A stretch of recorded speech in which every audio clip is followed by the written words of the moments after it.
श्री राम नवमी कथा। दोस्तों कृपया कहानी को लाइक और सब्सक्राइब जरूर करें। धन्यवाद, प्रणाम, सत श्री अकाल। आज की कहानी है राम नवमी कथा। रामायण और रामचरितमानस हमारे पवित्र ग्रंथ हैं।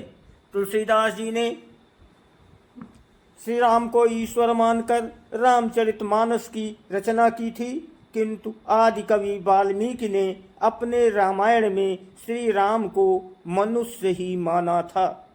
तुलसीदास जी ने रामचरितमानस की रचना शेख के बाद समाप्त कर दिया था।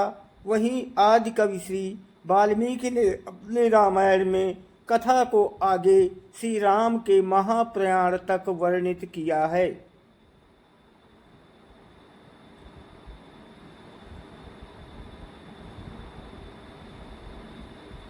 महाराजा दशरथ ने पुत्र प्राप्ति हेतु यज्ञ आरंभ करने की ठानी। महाराज की आज्ञा अनुसार श्यामकर्ण घोड़ा चतुरंगनी सेना के साथ छुड़वा दिया गया। महाराजा दशरथ ने समस्त मनस्वी, तपस्वी, विद्वान, ऋषि, मुनि तथा वेद विज्ञ प्रकांड पंडितों को यज्ञ संपन्न कराने के लिए बुलावा भेज दिया। निश्चित समय आने पर समस्त अभ्यागतों के साथ महाराज दशरथ अपने गुरु वशिष्ठ जी तथा अपने परम मित्र अंगदेश के अधिपति लोमपाद के जामाता श्रृंग ऋषि को लेकर यज्ञ मंडप में पधारे।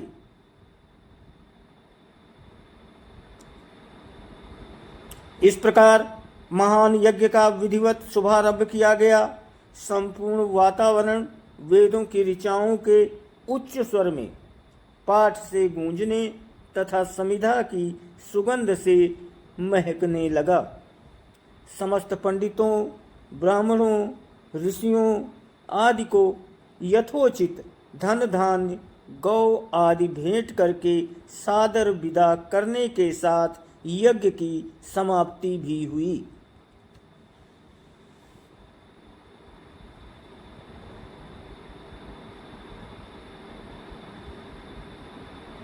राजा दशरथ ने यज्ञ के प्रसाद चर यानी खीर को अपने महल में ले जाकर अपनी तीनों रानियों में वितरित किया और प्रसाद ग्रहण करने के परिणाम स्वरूप तीनों को गर्भधारण हुआ। जब चैत्र मास के शुक्ल पक्ष की नवमी तिथि को पुनर्वस नक्षत्र में सूर्य, मंगल, शनि, बृहस्पति तथा शुक्र अपने अपने उच्च स्थानों में विराजमान थे, कर्क लग्न का उदय होते ही महाराज दशरथ की बड़ी रानी कौशल्या के गर्भ से एक शिशु का जन्म हुआ, जो कि नीलवर्ण, चुंबकीय आकर्षण वाले, अत्यंत तेजोमय, परम कांतिमान तथा अत्यंत सुंदर था। उस शिशु को देखने वाले देखते रह जाते थे। इसके पश्चात शुभ नक्षत्रों और शुभ घड़ी में महारानी कैकेयी के एक तथा तीसरी रानी सुमित्रा के 2 तेजस्वी पुत्रों का जन्म हुआ।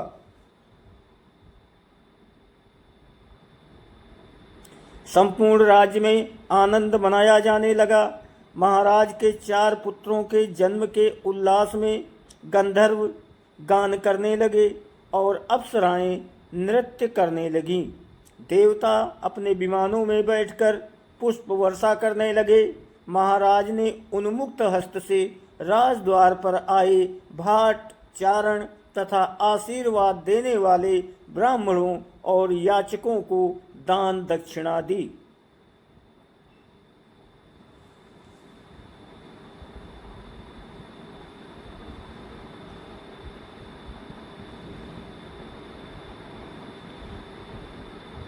पुरस्कार में प्रजाजनों को धन धान्य तथा दरबारियों को रत्न आभूषण प्रदान किए गए।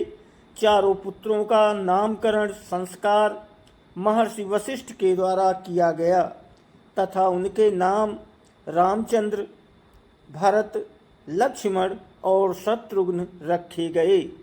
आयु बढ़ने के साथ ही साथ रामचंद्र गुणों में भी अपने भाइयों से आगे बढ़ने तथा प्रजा में अत्यंत लोकप्रिय होने लगे।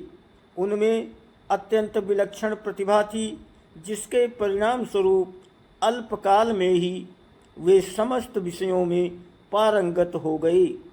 उन्हें सभी प्रकार के अस्त्र शस्त्रों को चलाने तथा हाथी, घोड़े एवं सभी प्रकार के वाहनों की सवारी में उन्हें असाधारण निपुणता प्राप्त हो गई। वे निरंतर माता पिता गुरुजनों की सेवा में लगे रहते थे।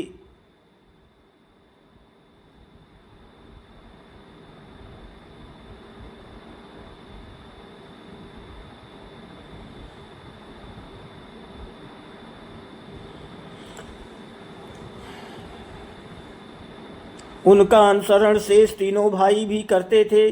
गुरुजनों के प्रति जितनी श्रद्धा भक्ति इन चारों भाइयों में थी, उतना ही उनमें परस्पर प्रेम और सौहार्द भी था। महाराज दशरथ का हृदय अपने चारों पुत्रों को देखकर गर्व और आनंद से भर उठता था। रामनवमी का त्यौहार चैत्र मास शुक्ल पक्ष की नवमी को मनाया जाता है, जो अप्रैल मई में आता है। हिंदू धर्मशास्त्रों के अनुसार इस दिन मर्यादा पुरुषोत्तम भगवान श्री राम जी का जन्म हुआ था। भारतीय इतिहास के अनुसार श्री राम का जन्म त्रेता युग में अयोध्या के राजा दशरथ और रानी कौशल्या के घर हुआ था, जो चैत्र शुक्ल नवमी को पुनर्वस नक्षत्र में कर्क लग्न में हुआ था। श्री राम के जन्म के समय आकाश में पुनर्वस नक्षत्र के दौरान 5 ग्रह अपने उच्च स्थान में थे। वाल्मीकि द्वारा बताई गई तिथि के सत्यापन हेतु कई शोध किए गए। बालकांड में स्वयं लिखा गया है कि उन्होंने रामचरितमानस की रचना का आरंभ अयोध्यापुरी में विक्रम संवत 1631 यानी 1574 ईस्वी के रामनवमी मंगलवार को किया था।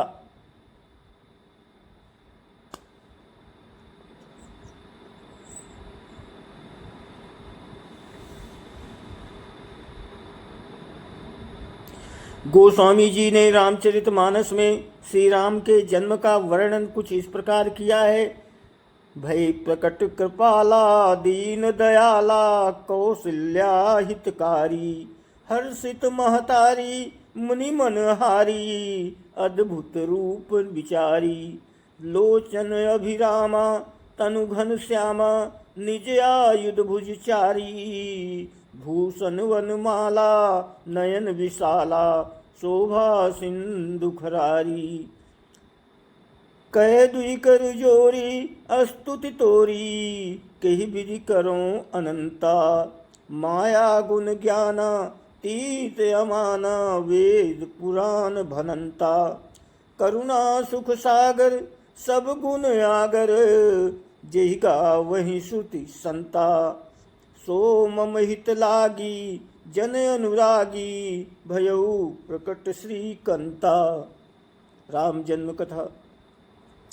हिंदू धर्म शास्त्रों के अनुसार त्रेता युग में रावण के अत्याचारों को समाप्त करने तथा धर्म की पुनः स्थापना के लिए भगवान विष्णु ने मृत्युलोक में श्री राम के रूप में अवतार लिया था। श्री रामचंद्र जी का जन्म चैत्र शुक्ल की नवमी के दिन पुनर्वस नक्षत्र तथा कर्क लग्न में रानी कौशल्या की कोख से राजा दशरथ के घर में हुआ था।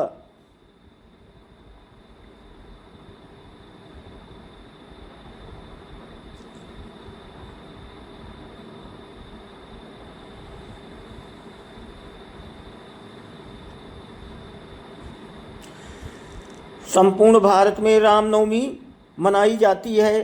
तेलंगाना तथा भद्राचलम मंदिर उन स्थानों में है जहां रामनवमी बड़े धूमधाम से मनाई जाती है। श्री रामनवमी का त्यौहार पिछले कई हजार सालों से मनाया जा रहा है। रामायण के अनुसार अयोध्या के राजा दशरथ की 3 पत्नियां थी, लेकिन बहुत समय तक कोई भी राजा दशरथ को संतान का सुख नहीं दे पाई थी, जिससे राजा दशरथ बहुत परेशान रहते थे। पुत्र प्राप्ति के लिए राजा दशरथ को ऋषि वशिष्ठ ने पुत्र कामेष्टि यज्ञ कराने को विचार दिया। इसके पश्चात राजा दशरथ ने अपने जमाई महर्षि ऋष्यसिंह से यज्ञ कराया था।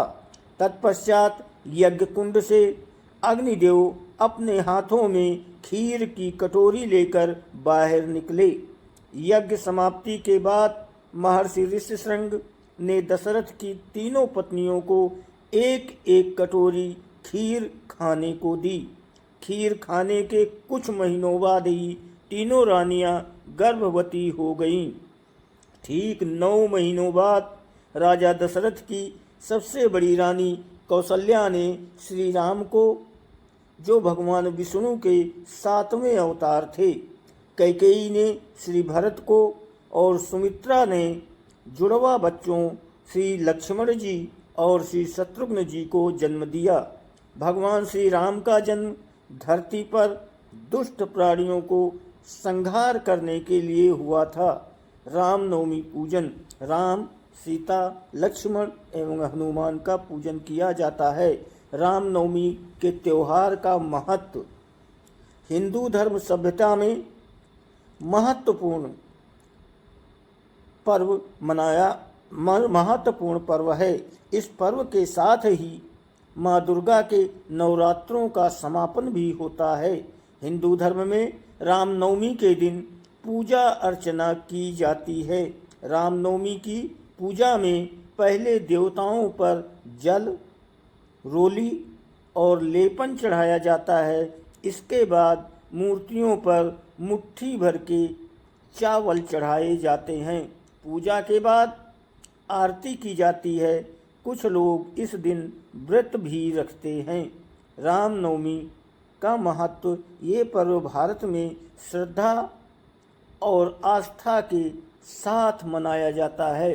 रामनवमी के दिन ही चैत्र नवरात्रि की समाप्ति भी हो जाती है। हिंदू धर्म शास्त्रों के अनुसार इस दिन भगवान श्री राम जी का जन्म हुआ था। अतः इस शुभ तिथि को भक्त लोग रामनवमी के रूप में मनाते हैं एवं पवित्र नदियों में स्नान करके पुण्य के भागीदार होते हैं। दोस्तों, कृपया आप सभी से बार बार निवेदन है, कहानी को लाइक सब्सक्राइब जरूर करें। प्लीज कर दिया करो, कितना समय लगता है, बार बार निवेदन करते हैं, जरूर किया करो। धन्यवाद, प्रणाम, सत श्री अकाल।